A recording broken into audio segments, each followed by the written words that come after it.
Boa noite, me chamo Eduardo Oliveira Damasceno Ribeiro, acadêmica do curso de Pedagogia da turma Flex 22061, da doutora Tamires Cristine Cordeiro Marques.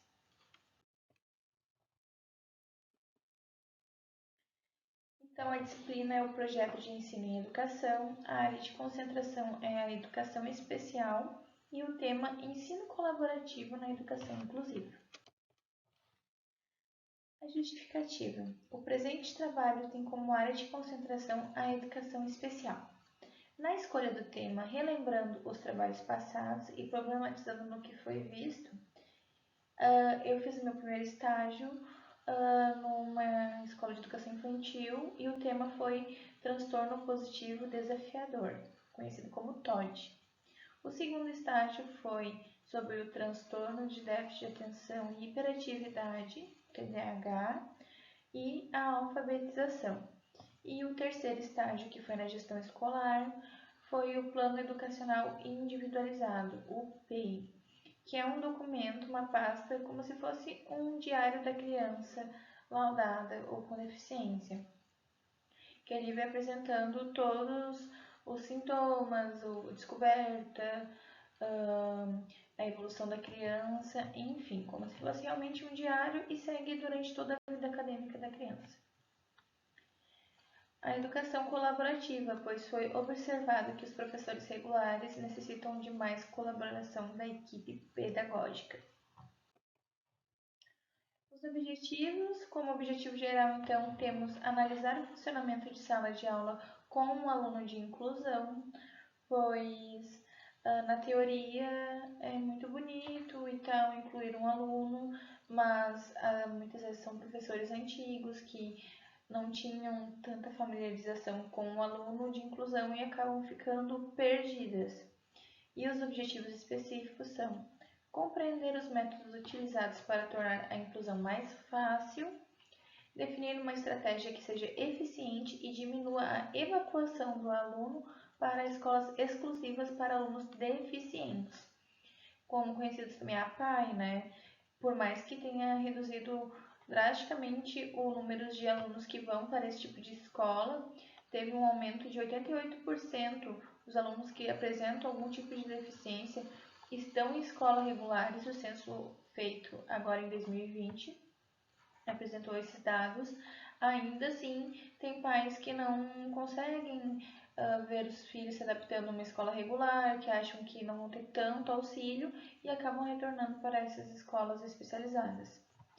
E aprender que o ensino pode ser compartilhado e que todos da equipe pedagógica devem assumir responsabilidades. Introdução. A inclusão escolar nunca teve tanto em discussão como atualmente. Se pararmos para analisar, há 10 anos atrás não haviam tantos alunos com deficiências em sala de aula. Isso porque os alunos, antigamente, eles eram segregados, eles eram enviados para escolas especiais e os alunos neurotípicos iam para as escolas regulares. Muito lá que raramente tinha um aluno com um transtorno do espectro autista leve, moderado, nível de esporte 1 e 2, ou se não, síndrome de Down também, com retardo fraco. Então, eram mais costumeiros não ter contato com esse tipo de aluno. E isso também é para os professores, pois os professores não eram acostumados a terem alunos deficientes em sala de aula. Mas com os aumentos das leis que impõem que esses alunos têm direito de frequentar escolas regulares, o acesso vem aumentando, e com isso os professores devem se atualizar e buscarem métodos que tornem essa inclusão eficaz e leve, tanto para o aluno quanto para eles mesmos, os professores, pois o professor tem que sempre estar buscando formações continuadas, E através desse fator foi desenvolvido o ensino colaborativo, que nada mais é que a professora regular com a professora de AE em sintonia. No caso, em vez da professora de AE retirar o aluno incluso de sala de aula, ela que vai entrar na sala de aula para ver como funciona aquela aula daquela professora, tanto como metodologia, como paciência, como lida com os demais alunos também. Então, o principal foco da pesquisa é como a educação inclusiva funciona na prática escolar. Os autores que foram utilizados para embasar a pesquisa foi Capellini, que ela, na verdade, foi uma das pioneiras na educação colaborativa aqui no Brasil. Ela trouxe esse estudo em 2004 para cá, depois de muito estudar lá nos Estados Unidos, que já era bem utilizado, né? Lá foi regulamentado assim na década de 80, pois lá tem mais escolas assim especializadas principalmente em autistas, que contém alguns alunos neurotípicos para ensinar os alunos a conviver em sociedade, né? E obviamente lá a quantidade de professores aí é bem maior do que vimos aqui no Brasil, que aqui no Brasil é uma para uma escola inteira, duas no máximo, e lá não, lá são praticamente uma por turma. Continuando, Zerbrato 2019, Viralonga 2014, além de outros demais. Também foi utilizado leis que regem a educação especial, como a Declaração de Salamanca. Então, indo para agora os pensadores, Capellini e Zerbrato dizem: na perspectiva da educação inclusiva, todos os estudantes, com ou sem deficiência, passaram a ser ensinados na mesma sala. Assim, as escolas vivem um constante desafio de reorganizarem-se para atender aos estudantes e não ao contrário. Aqui a gente entra numa polêmica, pois as escolas muitas vezes acham que a gente precisa retirar o aluno não, o aluno ele tem que se uniformizar conforme as regras da escola, mas para um aluno deficiente, neuroatípico, é mais complicado, pois até ele pegar esse ritmo, tudo mais, leva mais tempo. Então, obviamente, todo aluno que apresenta um laudo tem direito sim a um auxiliar para ficar com ele, mas a escola também precisa compreender este aluno. Capellini cita: os professores de ensino comum trazem especializações em conteúdo, ao passo que os de educação especial são mais especialistas em avaliação, instruções e estratégias de ensino. Entretanto, a meta do ensino colaborativo deve ser proporcionar a todos os estudantes de classe tarefas. Mas por que é importante a colaboração? Então, né, como dissemos anteriormente, a professora tem muito isso da porta para dentro, fechada, eu que mando. E o professor Jaê, no ensino colaborativo, ele entra para dar uma outra visão, para repaginar o conhecimento daquela professora. Então aqui também temos algumas leis, como a LDB, né, que como o PNE, diversas leis que regularizam que os alunos especiais devem ser educados em sala de aula. Não o que acontece atualmente, que as professoras de AE, elas clinicam em sala de aula. Elas retiram para acompanhamento individual, e esse não é o propósito da professora de AE e do aluno incluso, pois as terapias eles fazem fora da escola, não ali. Ali é no momento deles aprenderem.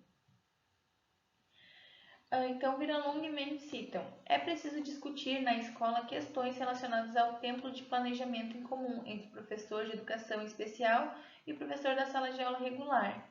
Eles precisam ter uma sintonia. Então, o plano de aula de um passa para o outro.